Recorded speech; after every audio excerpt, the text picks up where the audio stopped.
오늘은 프리드리 니츠의 가장 도발적이고 또 가장 위험한 예언서라고 할 수 있죠. 차라투스트라는 이렇게 말했다를 한번 제대로 파헤쳐 보겠습니다. 네, 바로 이 책, 차라투스트라는 이렇게 말했다입니다. 이게 그냥 철학책이 아니에요. 뭐랄까, 인류의 미래를 향한 하나의 거대한 예언서, 그렇게 볼 수 있습니다.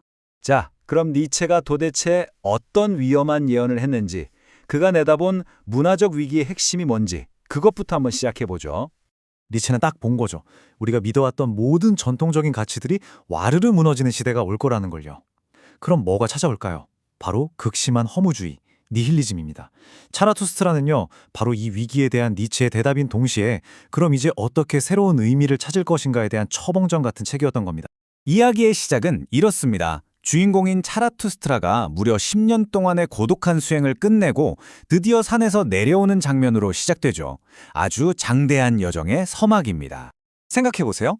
10년 동안 고독 속에서 지혜를 쌓았으니 이제 그 지혜가 막 흘러넘치는 거예요.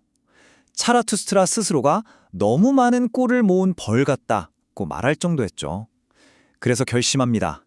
이 지혜를 이제 사람들에게 나눠주러 가야겠다 하고 산을 내려가는 거죠. 근데 재밌는 건 차라투스트라가 이 과정을 스스로 몰락이라고 불렀다는 거예요.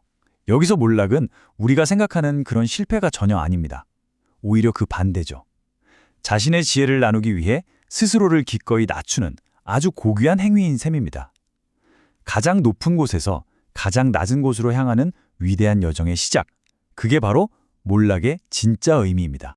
그리고 산을 내려오다가 숲에서 한 성자를 만나는데 이 만남이 아주 상징적이에요. 왜냐하면 이 성자는 아직 그 유명한 소식, 신은 죽었다는 소식을 듣지 못했거든요. 이게 단순히 종교적인 선언이 아니라는 건 다들 아시죠?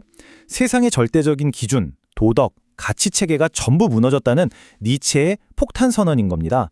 차라투스트라는 이미 낡은 시대가 끝났다는 걸 알지만 세상 사람들은 아직 그걸 모르고 있구나 하고 깨닫게 되는 장면이죠. 자, 이제부터가 진짜 중요합니다. 차라투스트라가 인류에게 던지는 두 가지 선택지가 있거든요. 바로 초인이 될 것이냐 아니면 마지막 인간이 될 것이냐. 이 극명한 대립을 한번 자세히 들여다보죠. 첫 번째 길, 그게 바로 초인, 독일어로는 위버멘시입니다. 이건 뭐냐면요, 인간은 그냥 이대로 머물러서는 안 된다는 거예요. 끊임없이 자기 자신을 극복해서 더 위대한 존재로 나아가야 한다는 그런 새로운 목표를 제시하는 거죠. 그런데 마을 광장에 모인 사람들은 어땠을까요? 차라투스트라를 비웃습니다. 아이고, 누가 그런 힘든 길을 가냐는 거죠. 위대해지기 위한 고통? 됐고, 우리는 그냥 지금 당장 편안하고 안정적인 게 최고야 라고 생각한 겁니다. 바로 이 지점에서 인류의 또 다른 미래, 니체가 가장 경멸했던 모습이 등장하게 됩니다. 그게 바로 마지막 인간입니다.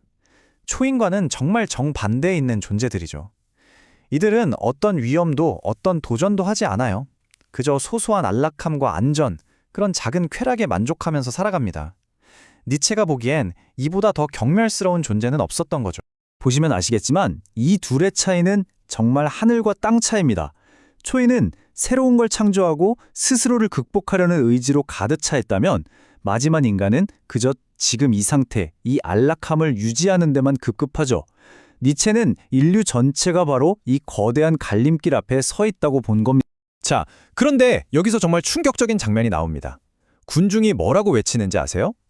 우리에게 마지막 인간을 달라고, 우리를 마지막 인간으로 만들어 달라고 열광적으로 소리칩니다. 스스로 위대해질 가능성을 그냥 내던져버리고 고통 없는 편안함을 선택한 거예요. 니체가 봤을 때 이게 바로 현대 사회가 마주한 가장 큰 위험이었던 거죠. 이 모습을 본 차라투스트라의 마음은 어땠을까요? 완전히 무너져 내립니다. 이 사람들은 나를 이해하지 못하는구나. 내 말은 이 사람들의 귀에 들어갈 말이 아니구나 하면서 깊은 좌절감에 빠지죠. 결국 그의 첫 번째 대중설교는 처참한 실패로 끝난 셈입니다. 그리고 이 실패는 광장에서 떨어져 죽은 줄타기꾼의 죽음으로 상징적으로 나타납니다. 사람들을 구원하러 산에서 내려왔는데 결국 그가 얻은 건 살아있는 제자가 아니라 차가운 시체 하나뿐이었던 거죠. 이 뼈아픈 실패를 겪고 나서야 차라투스트라는 깨닫습니다. 이렇게 군중에게 직접 소리치는 방식은 틀렸구나. 다른 방법이 필요하구나 하고 말이죠. 자, 그럼 군중이 아직 준비가 안 됐다면 어떻게 해야 할까요? 포기해야 할까요? 아닙니다. 차라투스트라는 이제 방향을 바꿉니다. 대중을 향한 외침이 아니라 스스로 변화하고자 하는 개인을 위한 길, 영적 성장의 단계를 제시하기 시작합니다. 이건 모두를 위한 길은 아니에요. 소수의 동반자들, 그러니까 정말로 스스로를 극복하려는 의지가 있는 사람들을 위한 단계적인 여정이라고 할 수 있습니다. 그게 바로 유명한 정신의 3가지 변화입니다. 이 3단계가 바로 그 핵심적인 과정입니다. 첫 번째는 낙타의 단계예요. 너는 해야만 한다는 무거운 의무와 전통의 짐을 묵묵히 짊어지는 정신이죠. 그러다 2번째 단계인 사자가 되면 그 모든 의무에 대해 아니요! 라고 외치면서 자유를 쟁취합니다. 그리고 마지막 3번째 단계, 바로 아이가 되는 겁니다. 아이는 순수하고 모든 걸 놀이처럼 즐기죠. 바로 이 아이처럼 자신만의 새로운 가치를 창조하며 신성한 예를 외치는 단계에 이르는 겁니다. 이렇게 개인이 변화하는 여정은 결국 훨씬 더 큰 목표로 이뤄지게 됩니다. 그게 뭐냐면 바로 우리가 당연하게 여겨왔던 기존의 모든 도덕과 가치를 완전히 뒤집어엎는 것, 바로 모든 가치의 재평가입니다. 차라투스트라의 생각은 당시로서는, 아니 어쩌면 지금도 굉장히 충격적이고 급진적이에요. 한번 보세요. 죄악과 수치의 근원으로 여겨졌던 육체를 오히려 위대한 이성이라고 부릅니다. 천국 같은 내세는 이 땅에서의 삶을 미워하는 사람들이 만들어낸 거짓말이라고 하고요. 국가는 개인을 짓누르는 새로운 우상일 뿐이라고 말합니다.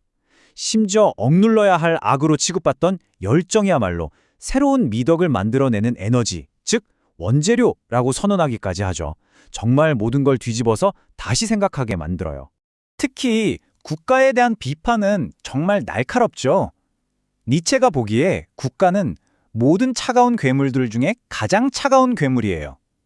왜냐하면 개인의 특별함, 그 독창성을 전부 삼켜버리고 모두를 그저 그런 평범한 존재로 만들어버리기 때문이죠. 벌써 140년이 넘는 시간이 흘렀지만 이 차라투스트라의 가르침은 여전히 어쩌면 그 어느 때보다 더 강력하게 우리 시대의 전곡을 찌르는 도전으로 남아 있습니다. 그리고 결국 우리에게 이 하나의 궁극적인 질문을 던지고 있는 거죠. 우리는 과연 초인을 향해서 한 걸음이라도 나아가고 있는 걸까요? 아니면 그저 안락한 마지막 인간이 되는 것에 만족하며 살고 있는 걸까요? 이 질문이야말로 니체가 오늘을 사는 우리에게 남긴 가장 중요하면서도 또 가장 불편한 유산일 겁니다. 여러분은 지금 어느 길 위에 서 계신가요?